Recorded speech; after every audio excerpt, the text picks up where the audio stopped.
안녕하세요 여러분, 바나나예요. 오늘은 저번 목차에서 설명했듯이 영어 구조와 체계에 대해서 공부해보는 첫 수업이에요. 오늘은 한국어와 영어의 언어적인 차이에 대해서 한번 배워볼 거예요. 자, 여기 보면 한국어로 아티는 바나나를 좋아한다는 말이 있죠? 그리고 이 말을 영어로는 Artie loves banana 라고 합니다. 그런데 아티는 바나나를 좋아한다는 이 말을 조금만 한번 바꿔볼게요. 아티는 좋아한다 바나나를. 바나나를 아티는 좋아한다. 바나나를 좋아한다 아티는. 좋아한다 바나나를 아티는. 좋아한다 아티는 바나나를. 자, 이렇게 말을 한번 해봤는데 말의 순서가 조금 어색하긴 해도 아티가 바나나를 좋아한다는 말에 오해가 있거나 못 알아듣거나 변화가 있지는 않습니다. 그렇죠? 그런데 여기 영어로 Artie loves banana 라는 문장을 한번 볼게요. 이 문장의 순서를 조금만 바꿔서 Banana loves Artie 혹은 loves banana Artie 라고 하면 어때요? 전달하고자 했던 의미가 그대로 전달이 되나요? 안 되죠? 원래는 아티가 바나나를 좋아한다는 말을 하려고 했는데 두 번째 문장에서는 바나나가 아티를 좋아한다가 돼버렸고 세 번째 문장에서는 더 이상 문장의 의미 파악을 할 수 없게 되었습니다. 한글 버전에서는 아무리 순서를 바꿔도 대충 이해를 할 수 있었는데 영어에서는 왜 그러지 못했을까요? 한국어는 우선 조사라는 개념을 쓰죠. 주어 뒤에는 은는 이가, 동사에는 하다, 한다, 이다, 있다, 목적어에는 을, 늘, 에게 등을 씁니다. 네, 맞아요. 한글에서는 이런 조사를 쓰기 때문에 순서가 아무리 뒤죽박죽이 되더라도 문장 구성 요소의 역할을 헷갈리지 않을 수 있어요. 그래서 의미도 오해하지 않고 받아들일 수 있습니다. 심지어 한국어에서는 조사를 다 빼고 아티, 좋아, 바나나 라고 한다고 해도 대충 의미를 알 수가 있어요. 왜냐면 우리 한국 사람들 눈치 좋죠? 한국어는 상황이나 정황을 보고 대충 눈치를 채서 어떤 말을 의미하는지를 알기 쉬운 언어예요. 그래서 우리 한국어는 배가 고프다 할 때 뭐라고 해요? 아, 나 배고파 안 하죠. 아, 배고프다. 아, 졸립다. 아, 피곤하다. 그리고 질문을 할 때도 배고프냐? 어디 갔어? 뭐 했어? 주어를 넣지 않고 질문해도 누구한테 질문하는지 다 눈치채죠? 한국어의 이러한 특징 때문에 한국어는 상황이나 정황에 따라서 의미를 이해하기 쉬운 언어입니다. 반면에 영어는 엄청난 논리어예요. 논리라고 하면 앞과 뒤, 순서가 굉장히 중요하죠? 맞아요. 요소 하나하나가 굉장히 중요한 언어란 뜻이에요. 그래서 단어의 순서에 굉장히 민감해요. 게다가 영어는 일단 조사가 없잖아요. Artie knew, banana root, loves hair 이런 말 없죠? 그렇기 때문에 한국어와 달리 이 순서가 생명인 거예요. 순서가 곧 그 단어의 역할, 문장에서의 역할을 의미하거든요. 그래서 문장 맨 앞에 오는 단어는 주로 주어가 되고 주어 뒤에 오는 것은 동사가 되며 그 동사 뒤에 오는 것은 목적어나 보어라고 하자 그렇게 약속을 한 거죠. 그래서 우리가 Artie loves banana 라는 문장을 Banana loves Artie 라고 바꿨으면 별거 아닌 것 같지만 단어가 문장에서 하던 역할을 바꿔버린 게 돼버려서 전달하려던 의미가 아예 바뀌어버리는 거죠. 자, 그런데 여기서 loves Artie banana를 한번 볼게요. 이 문장은 사실 의미가 헷갈릴 뿐만 아니라 더 이상 문장으로 취급할 수가 없습니다. 무슨 말이냐고요? 자, 여러분, love는 뜻이 뭐예요? 사랑? 사랑하다? 그렇죠? 두 개 뜻이 다 있어요. 마찬가지로 study도 공부 혹은 공부하다 두 가지 뜻으로 쓰이는 거예요. 근데 제가 문장 맨 앞에 오는 건 주어라고 했죠. 그리고 love이라는 이 단어가 맨 앞에 왔잖아요. 그럼 더 이상 사랑하다가 아니라 사랑이라고 읽어줘야 되는 거예요. 그러니까 이 love이란 단어는 문장 맨 앞에 쓰면 주어가 되어서 사랑이라고 명사처럼 취급해주고 주어가 오고 나서 동사 자리에 쓰게 되면 사랑하다 라는 의미가 되는 거예요. 그런데 loves Artie banana 라고 한다고 쳐봐요. 그럼 오케이, loves가 맨 앞에 왔죠. 그러면 얘가 주어가 돼야 되니까 뭐 사랑들이라고 한번 쳐볼게요. 그러면 이 loves 뒤에 오는 Artie가 동사가 돼야 되는데 Artie라는 단어는 명사로서 사람의 이름을 뜻할 수는 있지만 동사로서의 뜻은 없습니다. artie하다 이런 말은 없잖아요. 그러니까 이제 동사가 없는 문장이 돼버린 거예요. 문장이라는 것은 무조건 주어 그리고 동사가 있어야 되는데 이 문장에는 더 이상 동사가 없기 때문에 문장이 안 되는 거죠. 그러니까 영어에서는 똑같은 단어 love이라도 어떤 자리에 쓰는지에 따라서 역할이 달라지고 뜻도 달라져 버립니다. 그래서 정리를 해보면 한국어와 달리 영어는 단어의 나열 그리고 순서가 생명입니다.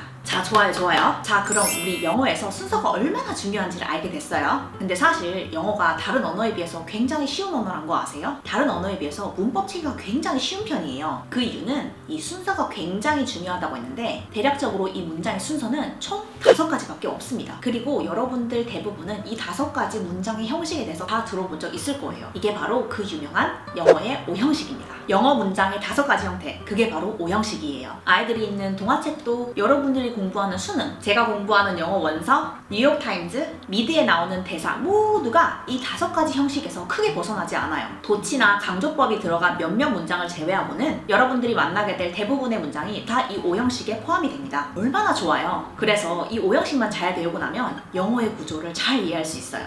그래서 다음 시간에는 이 영어 구조의 5가지 형태, O형식에 대해서 기초적인 것부터 한번 배워볼게요. 오늘 수업이 도움이 되셨기를 바라면서 그럼 우리 다음 시간에 또 만나요. 안녕!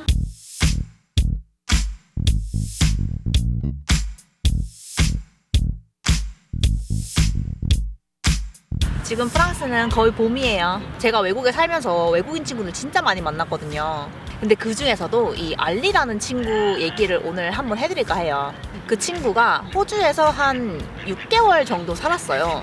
근데 영어를 너무 잘하는 거예요. 완전 쌀라쌀라 진짜 잘하는 거. 근데 이 친구는 특별하게 문법 공부한 적도 없고 뭐 단어 공부도 한 적이 없대요. 제가 그 친구랑 친하게 지내면서 프로페셔널한 얘기나 뭐 역사 얘기 이런 것도 굉장히 많이 했거든요. 근데 어떻게 문법 공부도 따로 하지 않고 호주에서 6개월 살고 이렇게까지 영어를 잘하지? 이런 게 너무 궁금한 거예요. 그 친구의 영어 수준은 정말 놀라웠어요. 사실 그 친구는 고등학교 이후로 대학교를 가지도 않고 진짜 하고 싶은 거 다 하면서 사는 친구였거든요. 근데 제가 해외에서 이민 영어를 가르치면서 만난 분들 중에 정말 뭐 직업도 정말 좋고 엄청 똑똑하신 분들인데도 커피 하나 못 시킬 정도의 영어 실력을 가진 분이 많았거든요. 그래서 곰곰이 한번 생각해봤어요. 내 친구 알리한테 영어는 어떻게 그렇게 쉬울 수 있었을까? 또 동시에 왜 한국 사람들한테는 영어가 그렇게 어려울까? 자, 여러분, 이 얘기를 너무 좌절하지 말고 들어보세요. 지금 제가 옆에 띄운 이 시간은요, 유럽인들이 평균적으로 영어 공부를 하는데 필요한 시간이라고 해요. 기본적인 영어 실력을 위해서 필요한 시간은 한 180시간, 약 8일 정도가 필요하다고 해요. 그리고 intermediate, 한 중간 정도의 영어 실력을 가지기 위해서 필요한 시간은 한 14일 정도라고 하네요. 한 중성위권 정도의 영어를 하기 위해서 필요한 시간은 한 500시간에서 600시간이면 충분하다고 해요. 그리고 어느 정도 프로페셔널한 대화가 가능해지려면 어드밴스드, 상급자의 영어 실력을 키우기 위해서 필요한 시간은 700에서 800시간이라고 합니다. 그리고 엄청나게 영어를 잘하는 수준이 되려면 1000시간에서 1200시간이 필요하대요. 솔직히 말해서 진짜 장난 아니죠? 너무 짧죠? 솔직히 저희가 이때까지 쏟아부은 시간을 한번 생각해보세요. 좀 억울하지 않나요? 우선 먼저 유럽권 사람들이 그렇게까지 빠르게 영어를 배울 수 있는 이유는 라틴어의 뿌리 때문이에요. 제가 예전에 찍었던 영상 영어 이름 짓는 꿀팁에서도 한번 말씀한 적 있죠?